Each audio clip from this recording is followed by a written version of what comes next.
Yesterday, residents of Number 3 Village and surrounding villages on the west coast of Berbice staged protests for justice following the discovery of 2 murdered teens in the Cotton Tree Back Dam. Renetta Court reports.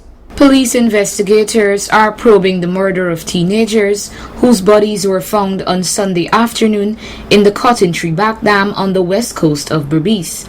The dead teens have been identified as Isaiah and Joel Henry. Earlier this morning, Channel 8 News visited the home of Isaiah Henry, where his father related the events leading up to the discovery of his sons' and cousins' lifeless bodies. Friday night, he tell me say going in the back dam. Well, we get placed in the back dam, so me know we say that we going to go for our place, right? But when we wake up, me go to work. I doing cane cutting work. We left the work, go down to work, and when I came back from work, my wife tell me that my son did not come home. I left around about 5:30. So my son-in-law, father-in-law died, father died, and buried the same Saturday. So I didn't take nothing for granted. I said maybe later down he will come from the back dam. But when I go to the funeral, while the funeral service is going on, my wife called me and tell me that he didn't come home as yet. I said this is serious. But when I come home, he didn't came as yet. So we decided to make a search at the back dam. Me, my wife, my son, another friend, and a couple of relatives. We are now at the back dam here. I will make a search. But during that was his night actually. We could not have been cover ground or get a clear vision in the back dam. So we stay a little while. Some of them might come with me and my son and another cousin stay a little while. Around what 8, 9, anything after 9, because we didn't back that good time. We just trying calling, shouting, calling his name. If he could really respond a little sound or anything, but we did not hear no sound or nothing. Family members and villagers returned to search for the boys on Sunday morning. We didn't find them in the morning, but later in the afternoon we said we got to go back to search them before place get late. Before it get dark. So when we go down there now, my son-in-law take a whole bus load. I go up now, 5x1, and my cousin take a tractor. So we going down and we making a wide search. But when we reach down, before we go back, we going back the same area and try to comb it. My son-in-law called and said we find him. They find him over another place far away from, or two canal away from, or trench we call it, away from Shano place. But Shano get the majority of the place around here. So when we find him, when I go and see him, they slit his throat, mark an X on his face, and get several other chap on his, or 6 to be exact, wound the chap on his face. As a father, I hope I would go and find him tie up or something. I say that, they should have just even give them a couple lashes and carry them to the station with some youth. These young boys, they don't remember these boys, their parents, these boys, these young boys, they just start life, they're just teen. But they kill them brutally, they murder them brutally. And the way how I see my son and my cousin lie there, they fetch them and carry them in that place, no blood in there where they lie. But the blood there in the trench and in the dam and far away from where they lie. According to some research team, they say they dig a hole and drain their blood inside.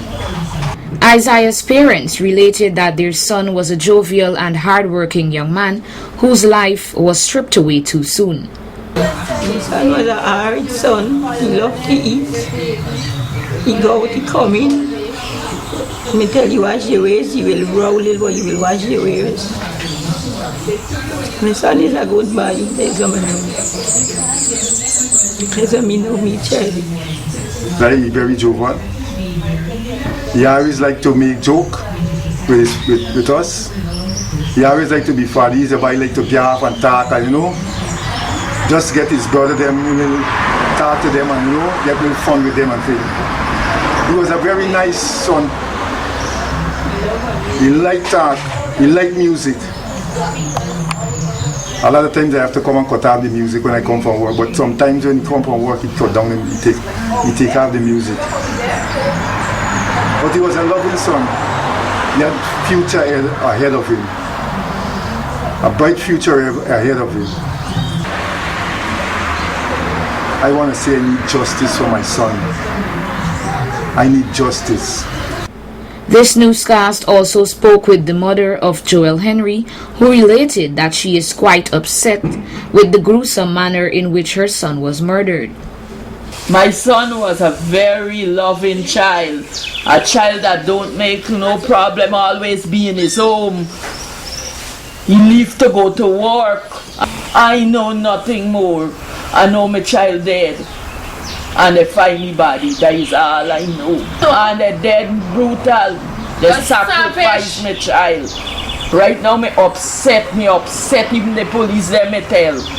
Me upset. As a result of the discovery, scores of villagers in West Berbice have blocked the main roads through number 3, 4 and 5 villages, demanding justice for the 2 teens. The fiery protest began last night and continued this morning. During this time, protesters are taking the opportunity to rob passers-by of their belongings.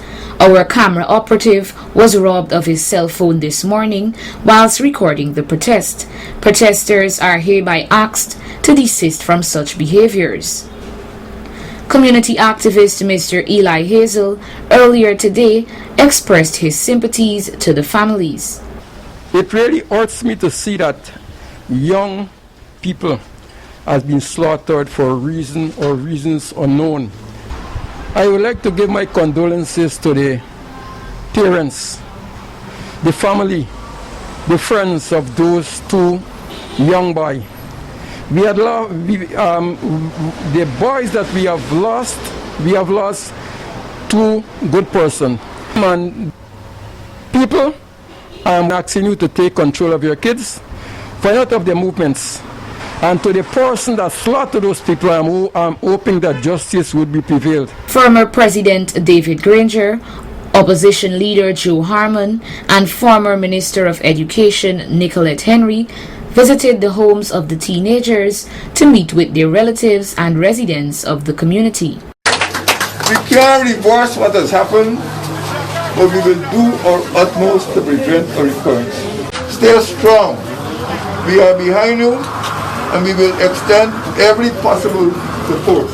On behalf of my party, the People's National Congress, I extend our sincere sympathy to the mother and father, and we will provide every support. The police commissioner has announced that 3 persons are in custody and being questioned about the double murder. The management and staff of Dave's television station extends condolences to the families of Joel and Isaiah Henry. Reporting for Channel 8 News, Renita Kurt.